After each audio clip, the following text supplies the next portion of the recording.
Hello, my name is Lavon Fulton. Some of you know me from Lavon's Kitchen, and some of you know me from Living Life with Lavon.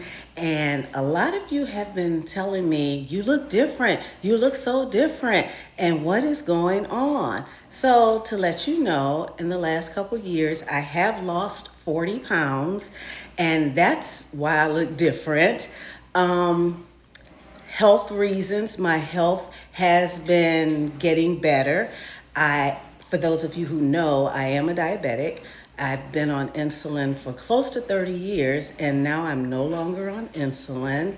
And so losing the weight, coming off some of the medicines, and a lot of the health issues are what's making me look different. Okay? So just so that you know, that's what's going on.